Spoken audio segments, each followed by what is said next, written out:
آج ہم خلافت راشدہ کے ایک اہم دور یعنی حضرت عثمان رضی اللہ عنہ کے زمانے میں مصر کے حالات پر بات کر رہے ہیں، خاص طور پر وہ چیلنجز جو پیش آئے۔ مقصد یہ ہے کہ ان پیچیدہ واقعات کو سمجھا جائے، قیادت کی تبدیلیوں کو اور وہ اسٹریٹجک فیصلے جنہوں نے تاریخ کا رخ موڑا، اور خاص طور پر یہ دیکھنا کہ کیسے ایک آپ کہہ لیں معزول کمانڈر کی واپسی نے سب کچھ بدل دیا۔ تو قصہ شروع ہوتا ہے حضرت عمر رضی اللہ عنہ کے بعد۔ رومی سلطنت تھی، بائزنطینی سلطنت۔ جی، بائزنٹائن۔ انہوں نے شاید سوچا کہ اب مسلمانوں کی گرفت کمزور ہو گئی ہے اور ان کی نظر تھی مصر پر، مصر کی دولت پر، سونا گندم یہ سب۔ بالکل، مصر بہت زرخیز تھا تو وہ اسے واپس لینا چاہتے تھے۔ اچھا، تو انہوں نے کیا کیا؟ رومی بادشاہ نے ایک بڑا قدم اٹھایا۔ جنرل مینوئل اس کا نام تھا، اس کی قیادت میں کوئی 300 بحری جہازوں کا بیڑا بھیج دیا مصر کی طرف۔ 300 جہاز، یہ تو بہت بڑی فوجی کارروائی تھی۔ یقیناً یہ ایک بڑا خطرہ تھا، لیکن اسی دوران خلافت کے اندر بھی کچھ اہم تبدیلیاں ہو رہی تھیں۔ کیا تبدیلیاں؟ خلیفہ حضرت عثمان رضی اللہ عنہ وہ خود ایک کامیاب تاجر تھے، تو ان کی توجہ معاشیت پر آپ کہہ لیں زیادہ تھی۔ اچھا۔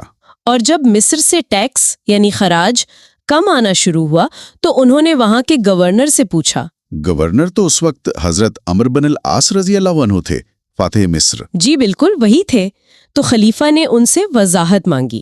اصل میں یہ ٹیکس والا معاملہ حضرت عمر کے دور میں بھی زیر بحث آیا تھا، اور حضرت عمرو نے وہ مشہور جواب دیا تھا کہ اونٹنی اتنا ہی دودھ دے رہی ہے جتنا وہ دے سکتی ہے۔ جی مطلب یہ کہ عوام پر مزید بوجھ نہیں ڈالا جا سکتا، لیکن شاید خلیفہ اس جواب سے مطمئن نہیں ہوئے۔ تو پھر نتیجہ یہ نکلا کہ حضرت عمرو بن العاص رضی اللہ عنہ کو معزول کر دیا گیا، اور ان کی جگہ کون آیا؟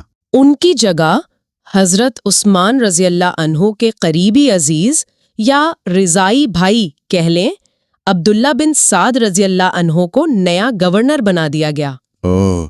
تو قیادت بدل گئی، اس کا کیا اثر ہوا؟ اثر کافی گہرا ہوا۔ نئے گورنر نے آتے ہی ٹیکس وصولی پر بہت زور دیا۔ یعنی ٹیکس بڑھا دیے؟ جی، رپورٹس تو یہی بتاتی ہیں کہ شرح دگنی بلکہ کچھ کہتے ہیں تگنی کر دی گئی۔ بہت زیادہ؟ ہاں، اور اس پر ایک واقعہ مشہور ہے کہ حضرت عثمان رضی اللہ عنہ نے بعد میں حضرت عمرو رضی اللہ عنہ سے کہا کہ تمہارے بعد تو اونٹنیاں بہت زیادہ دودھ دینے لگی ہیں۔ اچھا، تو حضرت عمرو نے کیا کہا؟ انہوں نے وہ تاریخی جواب دیا جو ایک طرح کی وارننگ تھی۔ ہاں، لیکن ان اونٹنیوں کے بچے مر رہے ہیں۔ مطلب عوام سخت پالیسیوں کی وجہ سے پس رہے تھے؟ بالکل، ان میں شدید بے چینی پھیل رہی تھی، وہ خلافت سے ناراض ہو رہے تھے۔ اور یہ ناراضگی صرف اندرونی نہیں رہی؟ نہیں، یہ بہت خطرناک صورتحال اختیار کر گئی۔ اسکندریہ کے کچھ با اثر لوگ جو ان ٹیکسوں سے تنگ تھے، انہوں نے خفیہ طور پر کیا کیا انہوں نے رومی بادشاہ کو خط لکھ دیا اور حملے کی دعوت دے دی۔ کہا کہ آپ آئیں، ہم اندر سے بغاوت کر دیں گے۔ یعنی مقامی حمایت کھو دینا اتنا مہلک ثابت ہوا؟ جی ہاں۔ تو جب وہ رومی بیڑا، وہ 300 جہاز اسکندریہ پہنچے تو اندر سے بغاوت ہو گئی؟ بالکل، اور رومی فوج نے نسبتاً آسانی سے شہر پر قبضہ کر لیا۔ مسلمانوں کے لیے تو یہ بہت بڑا دھچکا ہوگا۔ شدید مایوسی پھیل گئی، خاص طور پر اس لیے کہ جو نئے گورنر تھے عبداللہ بن سعد، انہیں جنگی حکمت عملی کا وہ تجربہ نہیں تھا جو حضرت عمرو بن العاص کا تھا۔ تو پھر مسلمانوں نے کیا کیا؟ مصر کے مسلمانوں نے فوراً مدینہ خط لکھا خلیفہ حضرت عثمان رضی اللہ عنہ کو، فریاد کی کہ اب تو بس حضرت عمرو بن العاص رضی اللہ عنہ کو ہی واپس بھیجیں، کیونکہ ان کا نام ہی کافی تھا شاید رومیوں کے لیے۔ جی، وہ فاتح مصر تھے، رومی ان سے خوف کھاتے تھے۔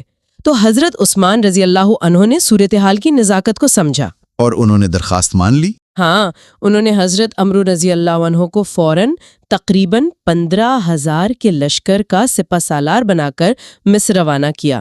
اور حضرت عمر نے پہنچتے ہی حملہ کر دیا ہوگا؟ نہیں، یہی تو ان کی حکمت عملی کا کمال تھا۔ وہ پہنچے لیکن فوراً لڑائی شروع نہیں کی۔ اچھا، کیوں؟ انہوں نے اندازہ لگایا یا کہہ لیں پیشن گوئی کی کہ رومی فوج جو شہر میں داخل ہوئی ہے وہ اپنے کرتوتوں سے، اپنے مظالم سے خود ہی مصری عوام کو اپنا دشمن بنا لے گی۔ واہ، یہ تو بڑی گہری سوچ تھی۔ جی، صرف میدان جنگ نہیں، عوام کی نفسیات کو بھی سمجھا۔ تو کیا واقعی ایسا ہی ہوا؟